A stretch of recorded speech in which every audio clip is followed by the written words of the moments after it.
How about this question? You asked it, and that is this: is adultery grounds for divorce? Here's Jesus' answer to that question. Matthew chapter 5, verse 28 says this, "But I tell you that anyone who looks at a woman lustfully,"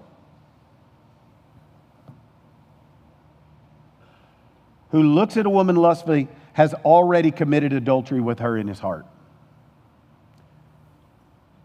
So I'm going to back up and ask you the same question. Is adultery grounds for divorce? You're like, oh man, it's different with your eyes than it is with your physical body. Is it? According to Jesus, it isn't. We talked about it last week. Download the message. We talked about how many times to forgive, when to forgive, how to know you've been forgiven and you've forgiven someone else. Ultimately, the synoptic thought on that is this: you know you've forgiven someone when you've forgotten. Now, I'm not saying physically forgotten, but you live as though you forgot. You're not constantly bringing it up in their face.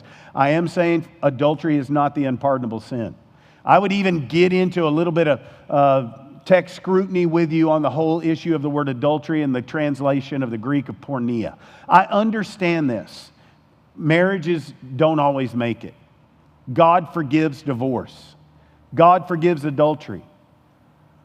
But you and I need to understand that forgiveness is God's priority. God, Jesus, is your groom. You are His bride. How many times have you committed adultery on Him and He still forgives you? That's our model. That's our model. Now, I am saying this. It's not like you just keep letting somebody continue to live in perversion and sexual sin and just wipe your feet and keep... No, I'm not saying that. That person needs serious help. But I do know this: your marriage can make it through it.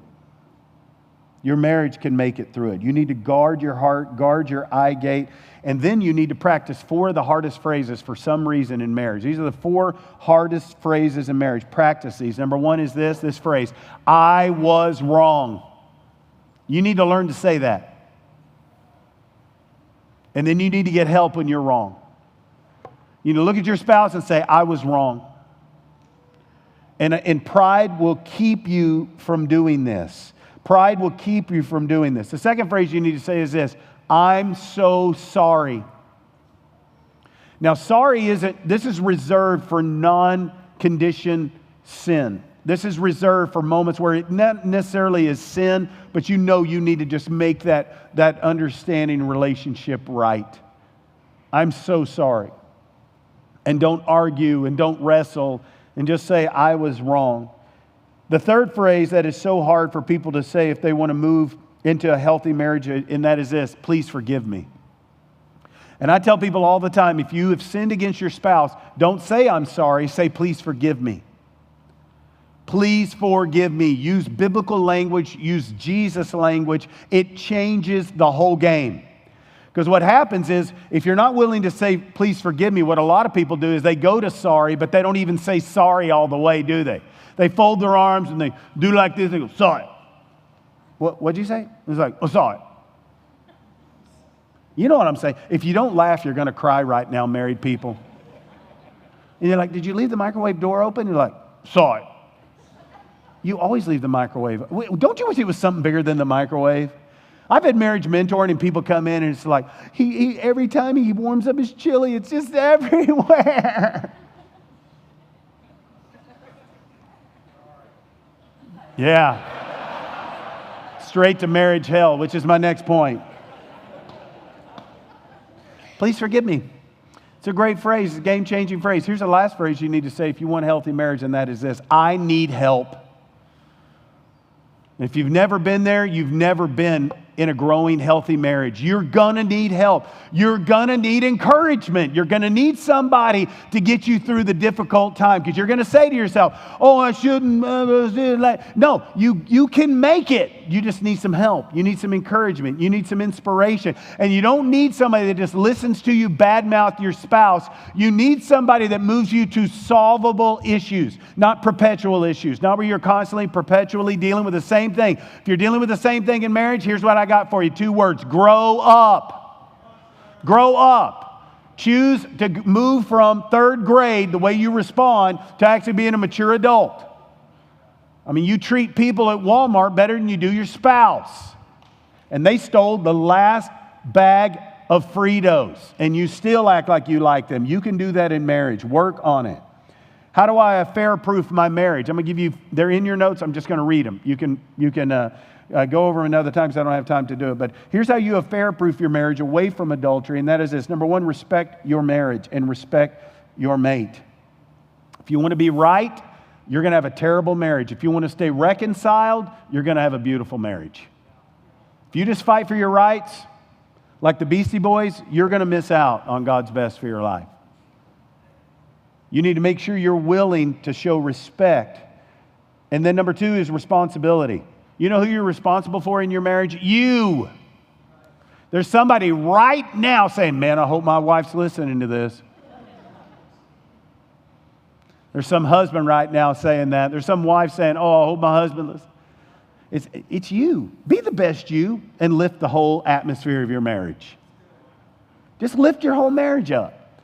Be the best you. Be the best husband. Be the best wife. How many of you have ever sinned against your spouse? Raise your hand. If your hand's not raised, you're going to be in the section of the next part of my message.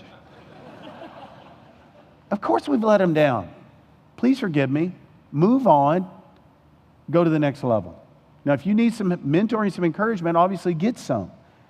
God can help you. Number three is this. You need romance in your marriage. You need romance in your marriage. I can tell you this, if you would court each other prior to marriage, we'd be in court less. And I'm all into it. I'm all into courting. I'm all into setting boundaries. And I know I had to when I was dating Cindy, because talk about burn with passion. I was literally on fire. And thank God we were separated from each other in the sense that we were doing ministry on different sides of the nation. In the United States, that was a blessing. That was a way to keep focus. But we had to set up huge boundaries. Huge boundaries. And one is, when I knew that I was, madly in love with her, we were going to, get married, I just made a commitment to her. I'd never kiss her until God called me to marry her. That was stupid.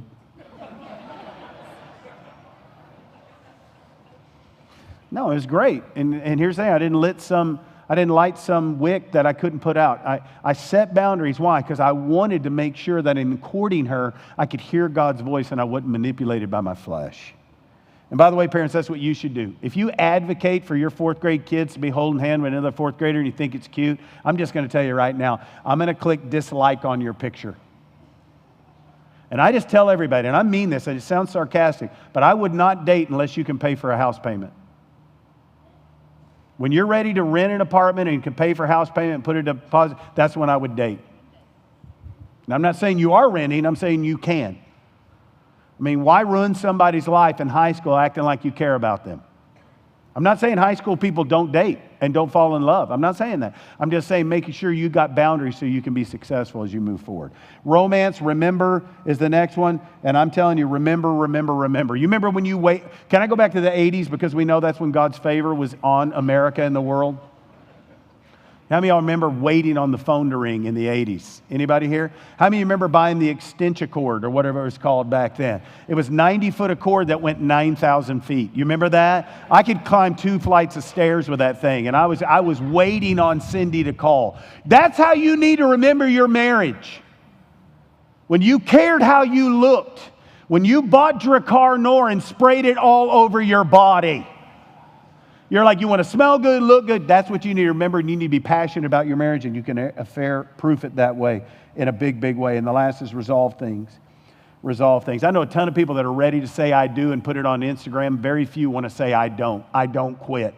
I don't look at somebody that I shouldn't. I don't live this way. I don't live in sin. I don't skip date night, so forth and so on.